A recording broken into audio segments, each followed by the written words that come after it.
Hoy estaremos disfrutando la palabra en los capítulos 3 y 4 de la carta del apóstol Pablo a los colosenses. Colosas fue una ciudad que quedaba a unos 160 kilómetros al este de Éfeso. La iglesia de Colosas fue fundada por Epafras, uno de los convertidos de Pablo. Para ese momento de la historia, la carta fue escrita para contradecir la enseñanza equivocada acerca de Cristo que estaba causando confusión entre los cristianos. Es bueno recordar que en los tiempos del apóstol Pablo, para los gentiles, paganos o inconversos, si es que practicaran una religión, era porque buscaban protección contra los demonios y las maldiciones que sus antepasados les hubieran heredado. Por lo que no les importaba qué ritos, ceremonias, amuletos o prácticas tuvieran que llevar a cabo con tal de recibir protección. Pablo hace énfasis que la nueva vida en Cristo es mucho más que eso. Es ser transformados hasta reflejar la imagen de Cristo en cada vida. Por eso se llaman cristianos. Hablemos con Dios. Señor, gracias por la vida. Gracias por la oportunidad de servirte. Gracias por el mensaje de vida que trae tu palabra. Gracias porque nos estás enseñando a disfrutar esa palabra. Nosotros no buscamos el nombre de Dios ni adoramos el nombre de Dios por miedo. Nosotros lo hacemos por gratitud, porque hemos pasado de las tinieblas y hemos conocido tu luz admirable, maravillosa, preciosa. Gracias por esta palabra y gracias por los oídos que unges tú desde este momento para que en el momento en que las personas lo escuchen sea de bendición para sus vidas. En el mundo espiritual hay una repercusión enorme cuando es tu palabra. Por eso te damos gracias también por esta bendición. Amén. En el capítulo 2, versículo 20 dice: pues si habéis muerto con Cristo en cuanto a los rudimentos del mundo. Los rudimentos del mundo son las creencias de los paganos, son las formas para solucionar problemas que recomiendan los que no conocen a Dios. En la Biblia en lenguaje sencillo se traduce este mismo versículo de la siguiente manera: ustedes están unidos a Cristo por medio de su muerte en la cruz y ya no están sometidos a los espíritus que gobiernan este mundo. Bien, en el capítulo 3, versículo 1, hace énfasis en esta verdad, solo que ahora desde la resurrección. Dice así: si pues habéis resucitado con Cristo, buscad las cosas de arriba, donde está Cristo sentado a la diestra de Dios. ¿Sí? Es una conjunción condicional. Con la expresión sí une el pensamiento que traía en el capítulo 2. Si murieron con Cristo, entonces como Cristo resucitó, ustedes también volvieron a vivir. Tienen una relación con Dios que les permite la oportunidad de conocer y disfrutar a Dios, su presencia, su trono de gloria, poner las prioridades celestiales en la práctica diaria, preferir lo eterno antes que lo temporal, como son el amor, la paz, la gratitud, la santidad, pues el verdadero hogar de los cristianos es donde Cristo vive. Jesús mismo lo dijo cuando estaba en la tierra: en la casa de mi Padre muchas moradas hay, de otra manera os lo hubiera dicho. Voy pues a preparar lugar para ustedes. Y si me fuere y os prepararé lugar, vendré otra vez y los tomaré a mí mismo, para que donde yo estoy, ustedes también estén conmigo. Juan 14, 2 y 3. Nada que ver con el egoísmo, la manipulación, la autosuficiencia, el materialismo propio de los que siguen a los que no conocen a Dios. Dice el versículo 2: poned la mira en las cosas de arriba, no en las de la tierra. Como seres humanos, necesitamos una casa para habitarla, ropa para proteger nuestro cuerpo, calzado para proteger nuestros pies, alguna actividad productiva que desarrollar, preparación académica, descansar, alimentarnos y mucho más. Solo que debemos hacerlo desde la perspectiva de Dios para realizar todos los proyectos, considerando que por mucho que vivamos aquí en la tierra, apenas estaremos 100 años, en tanto que con Dios pasaremos la eternidad. Por ello no debemos apegarnos demasiado a lo que es solo temporal, sino miremos a nuestro alrededor de la manera en que Dios lo hace y así viviremos en armonía con Él. Otra forma de expresarlo es, seguirá usando las cosas que hay aquí en la tierra, pero de manera diferente a como todos las usan, por citar algunos ejemplos. Para los cristianos será mejor dar que obtener o recibir. Preferirán servir en lugar de mandar, dominar. Estarán dispuestos a perdonar por encima de vengarse, pues recordarán las palabras de Jesús: con la medida que midas serás medido. Trata a los demás como quieras que te traten a ti, y así sucesivamente. Dice el versículo 3, porque habéis muerto y vuestra vida está escondida con Cristo en Dios. La razón de todo este planteamiento es que hemos sido separados del mundo, de los que no conocen a Dios. Ya es un hecho consumado, llevado a cabo. Así que la relación nueva con Dios naturalmente hace que estemos seguros y ocultos. Dice, escondidos con, junto, pegado a, escondidos junto con Cristo, escondidos pegados a Cristo, en Dios, dentro de Dios.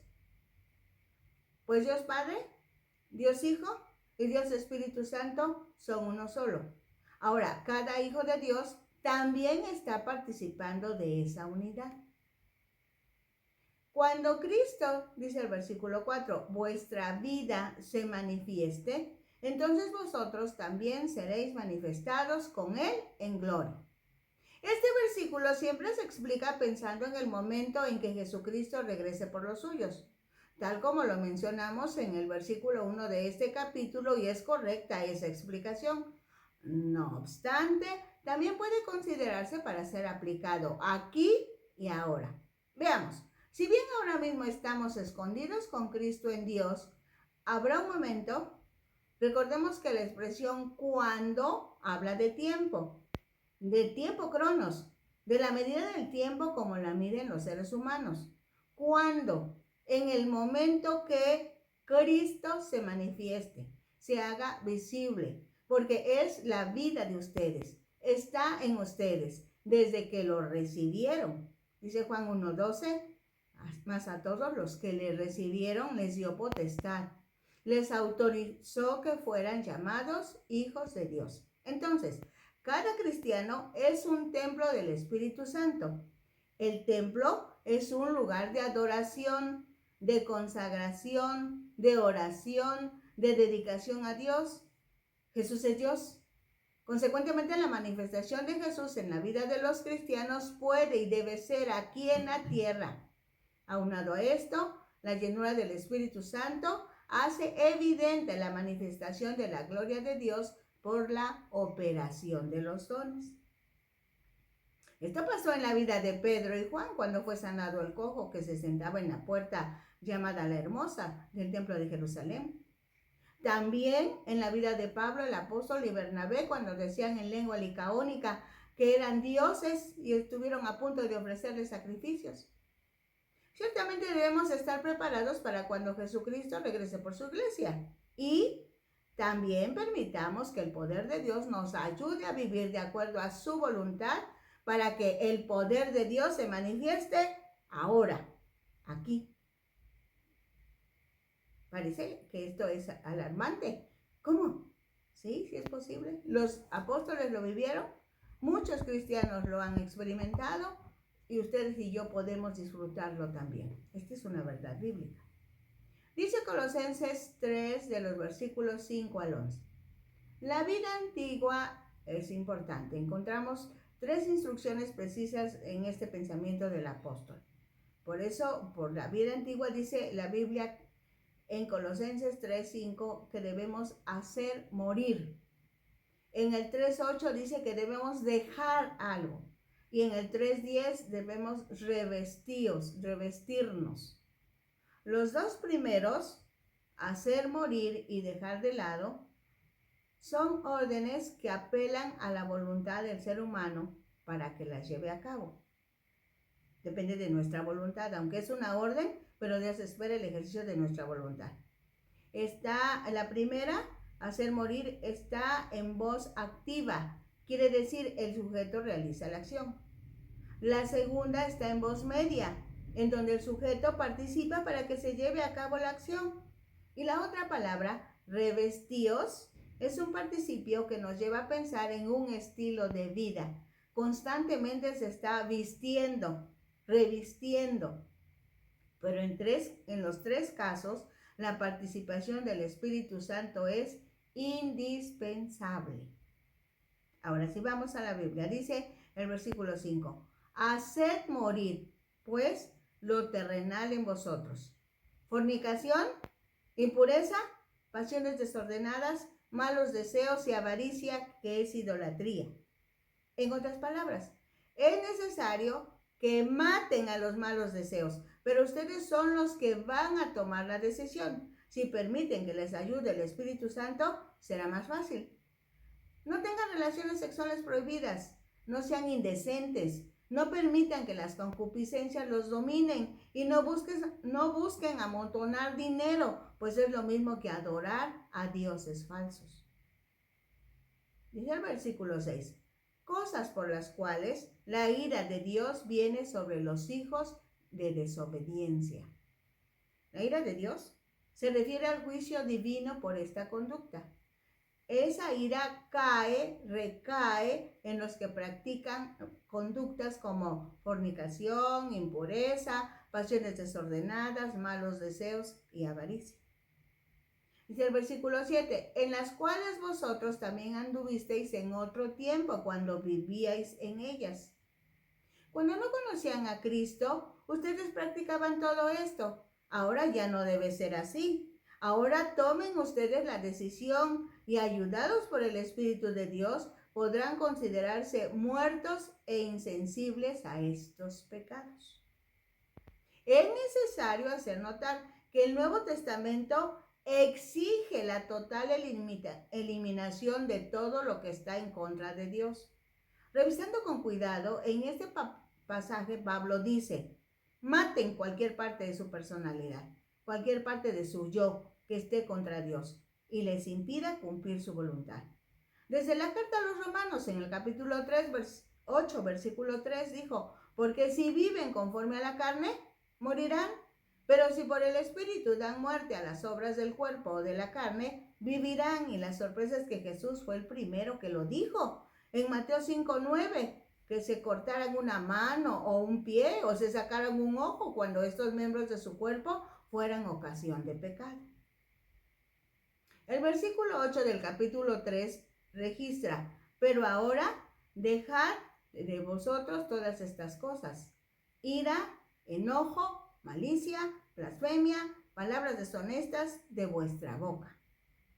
La instrucción es, decide sacar de dentro de ti ira, que es una explosión de rabia repentina que se produce de pronto y de la misma forma desaparece. Enojo es de larga duración. Se niega a ser pacificada y abraza el disgusto para mantenerlo calientito. Pablo dice que ni la ira ni el enojo son permitidos. La palabra griega que se tradujo como malicia se refiere a la crueldad mental de la que brotan los vicios concretos. Es una maldad inclusiva. Calumnia también se traduce como blasfemia, aunque puede hacerse una aclaración. Cuando las expresiones insultantes se dirigen contra Dios, es propiamente blasfemia. Y cuando los insultos o acusaciones son en contra de las personas, es calumnia propiamente dicha. Palabras deshonestas o soeces o lenguaje obsceno se toman como sinónimo. La instrucción es que decidamos, ayudados por el Espíritu Santo, sacar de nuestro lenguaje si somos hijos de Dios. Dice el versículo 9, no mintáis los unos a los otros, habiéndoos despojado del viejo hombre con sus hechos. De inicio, el padre de la mentira es el diablo. Así que al mentir estamos aceptando una herencia que no nos pertenece, pues ahora somos hijos de Dios. Por otro lado, si mentimos unos a otros, destruimos la unidad y en consecuencia la confianza. La mentira era natural entre nosotros cuando no habíamos recibido la nueva naturaleza que adquirimos en Cristo. Pero en Cristo las cosas viejas pasaron. Como si fueran andrajos los que vestíamos, ya nos despojamos de ese vestido, de esas ropas viejas, sucias, rotas, feas. Eso hacen las mentiras en la vida del ser humano.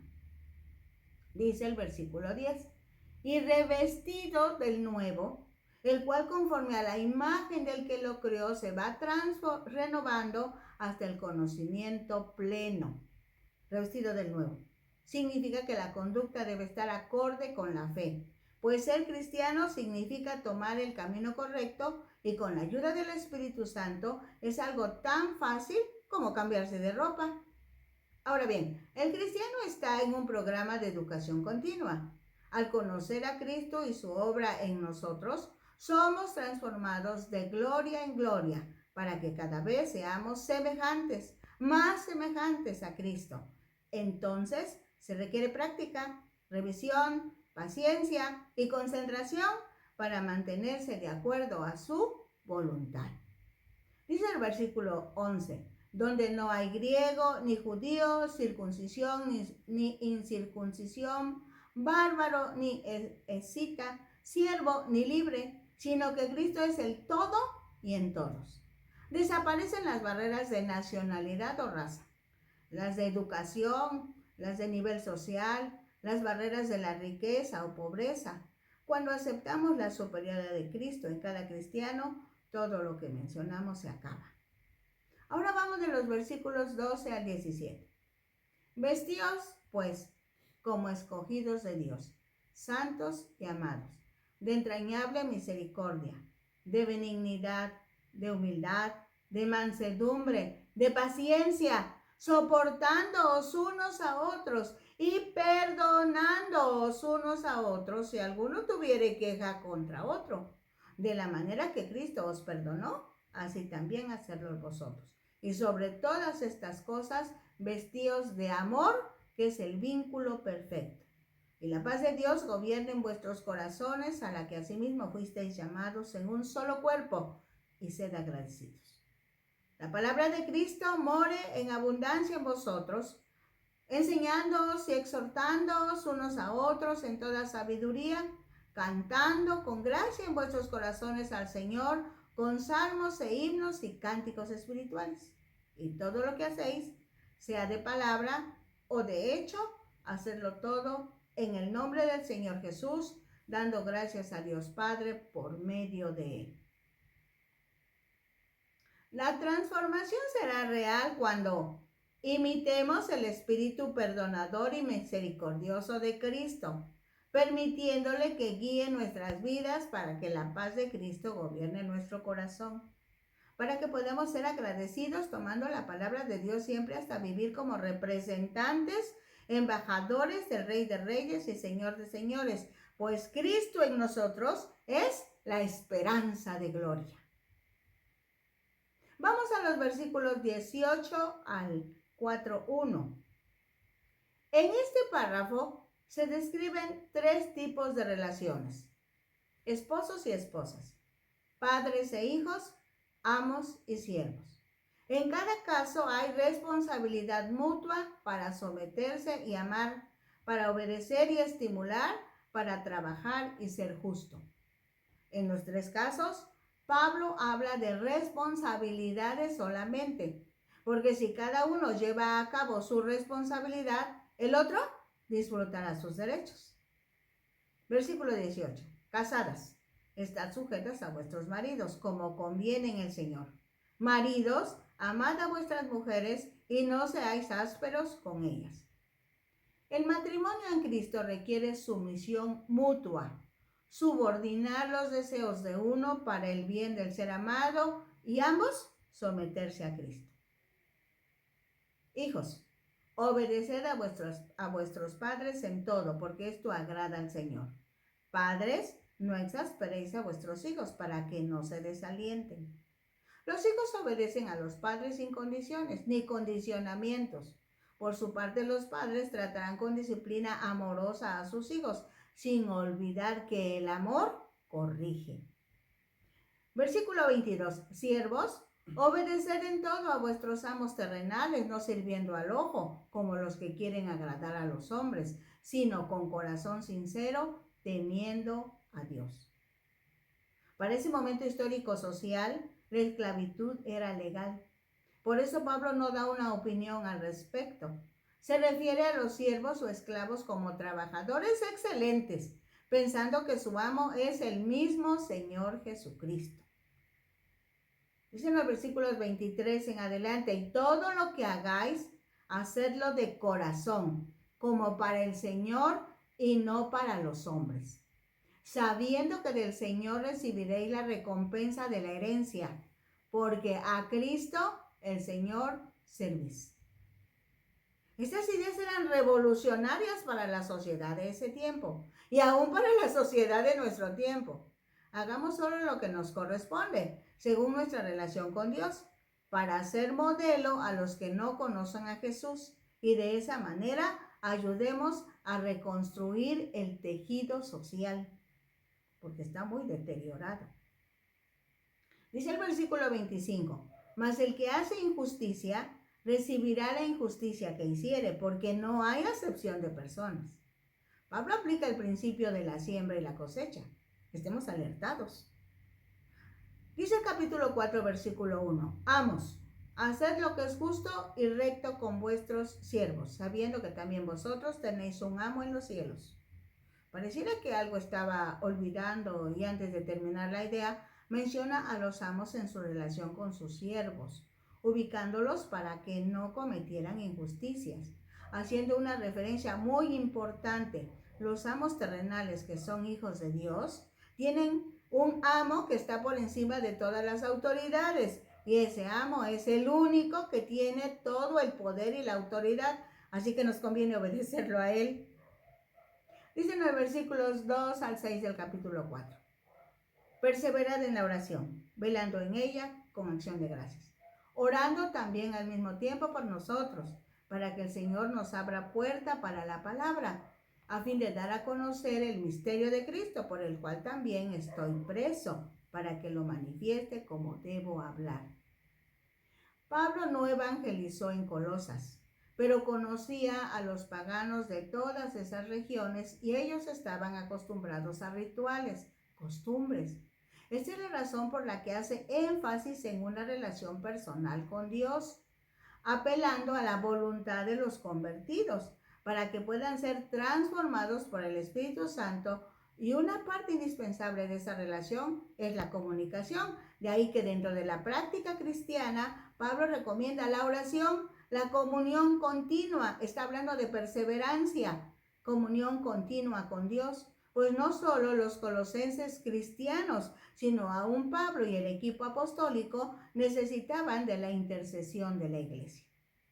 Hoy día, nosotros también necesitamos de la oración de cada uno de ustedes, pues compartir la palabra para que sea disfrutada y a su vez entregada a otros es un motivo de oración genuina, como la que cada uno de ustedes hará en favor nuestro.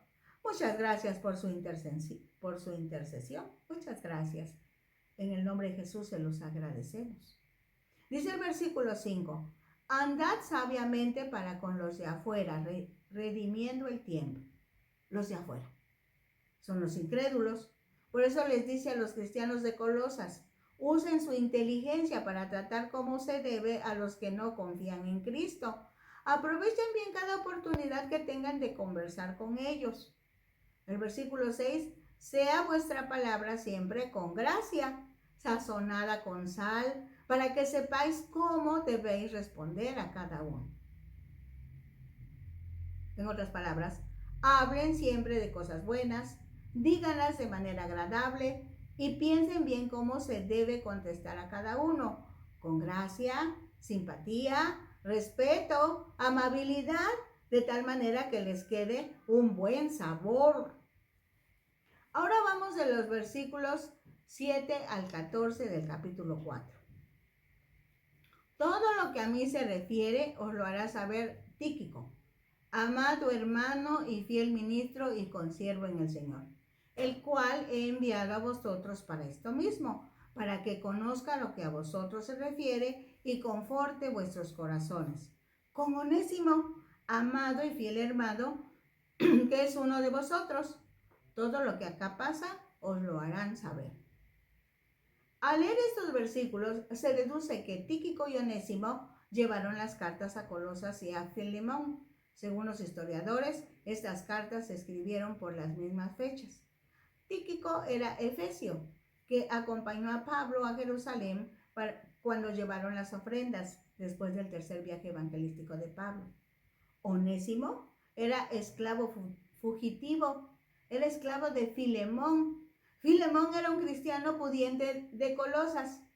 Algo sucedió entre Filemón, el amo, y Onésimo, su esclavo, que Filemón salió huyendo de Colosas y llegó a Roma, donde fue evangelizado por Pablo, quien sabiamente lo regresó a Filemón con una carta y que resultó en bendición y ejemplo para la sociedad de ese tiempo. Dice el versículo 10 del capítulo 4. Aristarco, mi compañero de prisiones, os saluda. Y Marcos, el sobrino de Bernabé, acerca del cual habéis recibido mandamientos. Si fuere a vosotros, recibidle. Y Jesús, llamado Justo, que son los únicos de la circuncisión que me ayudan en el reino de Dios y han sido para mí un consuelo.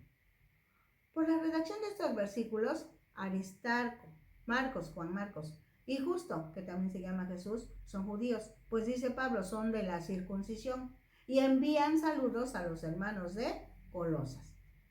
Aristarco. Ese nombre aparece en Hechos 24 como delegado oficial de Tesalónica con la ofrenda. Y en Hechos 27:2 aparece con Pablo en el barco que salió de Cesarea.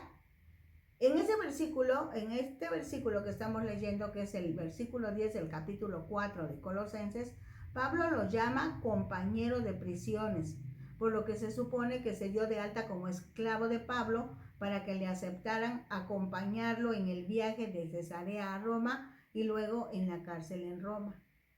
Juan Marcos, el sobrino de Bernabé, que en el primer viaje evangelístico los abandonó en Perge y que Pablo no aceptó para el segundo viaje evangelístico, pero que en la carta a los Colosenses, Pablo dice que Marcos está con Pablo en Roma y que lo reciban en Colosas.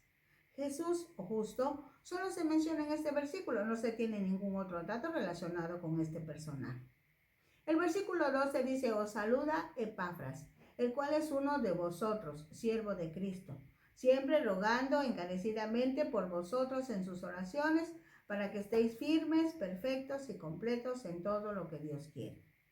Porque de él doy testimonio de que tiene gran solicitud por vosotros y por los que están en la Odisea y los que están en Hierápolis.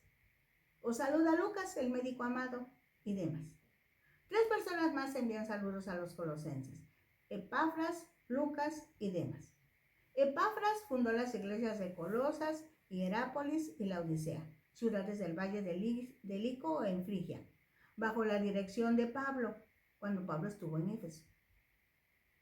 Cuando Pablo estuvo preso en Roma, Epafras lo visitó, informándole de la situación de la iglesia, por lo que Pablo escribe esta carta. Este hombre fue un gran evangelista. Lucas, el médico de Pablo, escritor del evangelio que lleva su nombre y del libro de los Hechos de los Apóstoles. Demas, este es un nombre común, probablemente sea una forma cariñosa de Demetrio.